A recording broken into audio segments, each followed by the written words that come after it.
President Trump has suggested talks aimed at ending the war in Iran could resume this week after negotiations collapsed at the weekend, prompting the US to blockade Iranian ports. His remarks came as the American military said no ships had passed through the US-enforced blockade of Iranian ports and coastal areas in the first 24 hours of operation. The Iranian side has not yet responded to Mr. Trump's remarks. Last weekend's talks in Islamabad lasted for around 21 hours and were led by the US Vice President J.D. Vance, but they ended without any agreement. Mr. Vance said there was still a lot of mistrust between the two countries, but he believed the Iranians still wanted to make a deal. Here's our North America correspondent, Peter Bowes. When he emerged from Saturday's marathon session of talks in Islamabad, J.D. Vance said he had bad news. Despite having substantive discussions with Iranian officials, they did not reach an agreement to end the war. But since returning to the US, the Vice President has insisted some progress was made. Honestly, after 49 years, there's a lot of course, mistrust between Iran and the United States of America. You're not going to solve that problem overnight. But yeah, I think the people we're sitting across from wanted to make a deal. And I know the President of the United States told us to go out there and negotiate in good faith. Now President Trump is hinting that the talks could resume. He told the New York Post that a fresh round of negotiations with Tehran could take place in Pakistan over the next 2 days. There are still huge hurdles to overcome, starting with free movement of shipping through the Strait of Hormuz, and the main issue, the US demand that Iran abandons its nuclear program. The president set a policy. Iran cannot have a nuclear weapon, and right now we are negotiating to make sure that very thing happens. And here's what's interesting about this is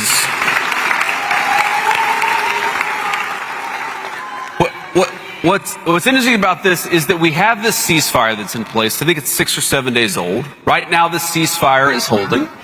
Iran has said diplomacy with the US is continuing, but there's been no response to Donald Trump's suggestion that new talks are imminent.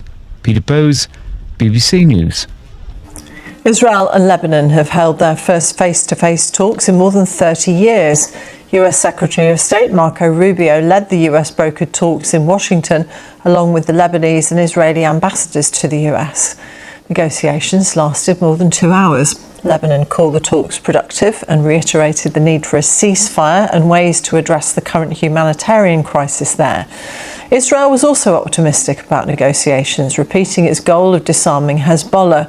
A US statement said the two sides agreed to meet again, but didn't name a location. It follows 6 weeks of Israeli bombardment in Lebanon, in which more than 2,000 people have been killed.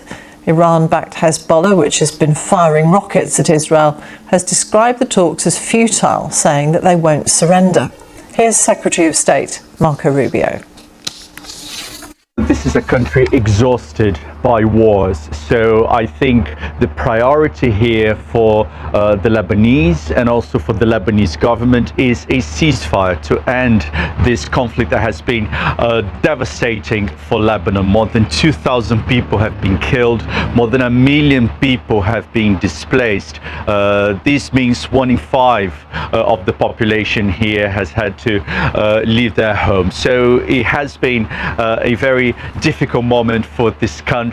But I think, one of the roots of this conflict is Hezbollah's weapons. And this is something that the Lebanese government cannot deliver. So let's not forget that the war here is not between the state of Lebanon and Israel. This is a war between Israel and Hezbollah, which is this powerful militia political party supported by Iran. And many in Lebanon want Hezbollah to be disarmed. They say that they are tired of these wars. The Lebanon has been dragging, the Hezbollah has been dragging Lebanon into these wars with Israel, and that Hezbollah is more interested in defending the interests of Iran. On the other hand, you have roughly a third of the population who is Shia. Many of them are supporters of Hezbollah, and they say, look, we need the weapons because the country is being invaded. We have what they say is the enemy, Israel, trying to seize Lebanese land, and they say that the state is unable to protect them. So it is a little bit of a catch-22 situation. And the president here has been saying for a very long time, and everybody who understands the situation in Lebanon knows that it is impossible for Hezbollah to be disarmed by force. You're not going to have the Lebanese military going to those areas, those communities, to seize weapons. You would end up having a situation in which Lebanese are fighting Lebanese. In other words, a lot of violence, unrest, the possibility of a civil war here in this country. So what the Lebanese authorities have been saying is that there needs to be a deal with Hezbollah. This is not going to happen overnight. And what Hezbollah is saying is that they don't recognize those talks that are happening, and they say they're not going to accept any kind of negotiations about the group's weapons, or they're not going to abide by any decision being made in those talks. Hugo Bachega in Beirut. Our correspondent Yolande Nell is in Jerusalem, and she gave us the reaction from Israel. A lot of focus on what the Israeli ambassador to the US was saying. He was certainly the more positive of the two ambassadors from this region at the talks, and he said that Israel and Lebanon shared the same aim to end what he called the occupation of Lebanon by Hezbollah. We understand these talks went on for a couple of hours. Another thing that the Israeli ambassador said, we talked about a number of things, most importantly the long-term vision, where there will be a clearly delineated border between the two countries, and when the only reason we'll need to cross into each other's territory will be in a business suit to conduct business, or in a bathing suit to go on vacation. So offering quite a sort of rosy future image there. And that is what Israel has been seeking in these talks, is, the ultimate goal of a peace deal with Israel and Lebanon, and also really saying that, there's no chance at the moment for a ceasefire until Hezbollah itself is disarmed. And all of this taking place as communities in the north of Israel have continued to come under fire from Hezbollah. It seemed that actually stepped up as the talks were taking place in Washington, as Hezbollah sought to show its anger and its opposition to the direct talks happening, the first direct talks in more than 30 years between representatives of Israel and Lebanon. Recent days, both the Israeli Prime Minister and the Israeli Defense Minister have been talking about the need to keep Israeli forces on the ground in southern Lebanon to maintain this occupation. They're talking about creating what they call a security buffer zone to protect the tens of thousands of Israeli civilians who've been coming under fire in the north of Israel. Yolande Nell in Jerusalem. The Chancellor Rachel Reeves says she's very frustrated and angry that the US went to war with Iran without a clear exit plan, as she prepares to hold a series of meetings in Washington to discuss the growing economic crisis. It comes after the International Monetary Fund warned that the economic fallout from the conflict would hit the UK harder than any other advanced economy.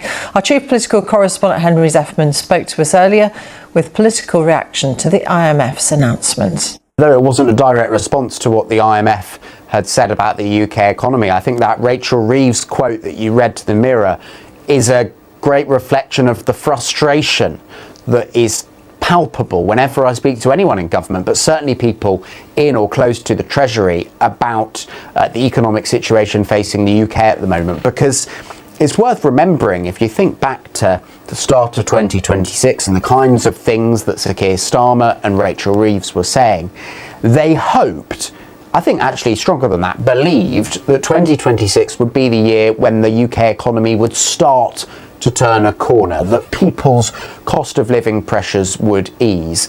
And they blame the US essentially and its activities in the Middle East for that no longer being their assumption about what will happen in 2026. I mean, actually, remember that Rachel Reeves did one of her 2 annual big economic statements to Parliament, although this one was quite a low-key one, the spring statement, just a few days after the war in Iran began, and she talked about how in the middle of 2026 inflation would fall to the Bank of England's 2% target rate. Well, that is not the government's view now, and it means that a lot of hard decisions that the government was already facing have been made a lot harder. Henry, how is the government then going to have to respond? Because clearly they are concerned about the impact it's going to have on people here, even though the elements of what's going on are well beyond our borders. I mean, the government still, like all of us, doesn't really know what the economic impact on the UK is going to be. They know there will be an economic impact, perhaps already has been an economic impact, but it slightly depends how long the Strait of Hormuz remains constrained for, and depends what the progress of those talks that you were just hearing about is. So I think the government is slightly in a brace position here, but the government, Rachel Reeves and Keir Starmer, have as good as confirmed that there will be a package of support for households with energy bills come the autumn. We're talking October, but that it will be targeted at the least well off rather than universal of the sort of the energy package that was introduced in 2022 when the war in Ukraine began. So that is an attempt to limit the amount of money the government spends here, because fundamentally the government is already, as we were talking about yesterday and is also today on defence, that is an illustration of the fact that the government is already struggling to meet the various spending commitments that it has said it has. Henry Zeffman in Westminster.